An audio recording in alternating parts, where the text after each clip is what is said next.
Oi, pessoal, queria falar um pouquinho da configuração familiar, né, nas nossas atividades em sala de aula, que precisam ser revistas, porque a família não é mais, não se apresenta mais naquele modelinho papai, mamãe, todos felizes para frente, irmãozinhos e tal. E muitas atividades, principalmente desses livros didáticos que são obsoletos, obrigatórios, inoportunos, indesejáveis, qualquer outra que vocês queiram colocar diante, é importante rever, ter um mapa de como são essas famílias em sala de aula para não ferir profundamente e para sempre esse aluno, tá? Porque quando tem a questão até festa Dia das Mães, festa Dia dos Pais, festa disso, festa daquilo, tudo invenção comercial no fim, né?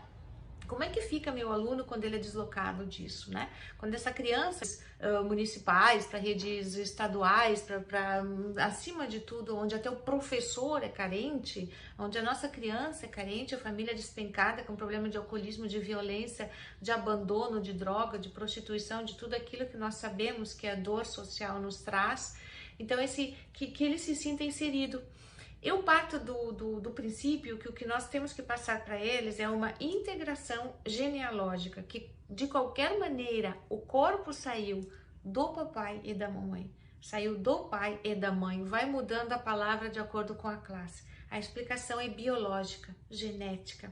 E essa união desses dois seres, não importa qual foi a circunstância, talvez não tenha se concretizado no plano de poder cuidar dessa criança. Então, o destino, ou as leis da vida, ou as oportunidades, aqui tem que achar a palavra certa, levou um dos dois a seguir um outro caminho. Mas o que ele e ela deixaram de mais importante ainda está na presença biológica desse aluno. Então, nesse caso aqui, eu sugiro aquela visualização da descida dos pais, a descida até os pais, que nós vamos colocar no próximo vídeo, para você entender, para passar para o aluno, para ele entender como integrar o pai e a mãe biológico, mesmo que não tenham conhecido esses pais biológicos. Depois tem toda aquela integração mais epigenética que diz respeito às pessoas que criam, às pessoas que formam geneticamente a aparência desse ser no social, na sua vida. Então nós temos aqui duas estruturas, como se fosse um edifício, tá? Assim que a gente explica o discurso da epigenética e da genética. Imagina a construção de um edifício, ele é feito de canos, tijolos, fios, tubos e tal, mas o edifício não vai ficar assim. Essa é a estrutura dele, depois ele vai ser revestido. Então, essa estrutura interna, biológica, genética, é do pai e da mãe, e todos tiveram pai e mãe, alguns não os conheceram, isso é uma outra história. Mas tirar da frase do não tenho pai ou não tenho mãe, todos nós tivemos alguém que agregou o seu DNA e deu a forma maravilhosa. Então aqui as pessoas estão juntas. Esta é a versão que ficou. E esse é o motivo pelo qual nós vamos nos amar, vamos ensinando assim, né? A nos querer bem, porque aqui tem papai e mamãe. Depois, as pessoas do contexto de crescimento, né, do contexto família, seja ele qual for, que criam e que dão a forma, elas têm uma função epigenética também muito importante e também precisam ser conhecidas, né? Seria melhor a palavra essa.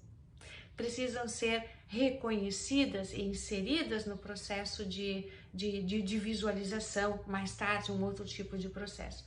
Porém, com a descida dos pais, que vocês verão num outro vídeo, talvez é só o áudio, acho que tá ali, vocês vão perceber quanto é importante, quanto é fácil, como a criança consegue verificar e juntar e reconstruir essa imagem genética dos pais biológicos, porque todos nós tivemos. E a dica é que o professor também faça absolutamente, porque ela não nasceu para criança, quando eu criei como um instrumento de inversão neurolinguística, era para os adultos. Depois, na experiência, né, na pesquisa, nós fomos aplicando e as crianças deram uma resposta simplesmente sempre melhor ainda que aquela dos adultos. Tá, pessoal? Então, vamos utilizar até mesmo a metáfora do edifício para explicar até para as crianças menorzinhas, pequenininhas, como nós somos feitos e o que nós trazemos dentro de nós. Tá bom? Depois a gente continua falando mais de genética e epigenética em sala de aula, que é muito legal.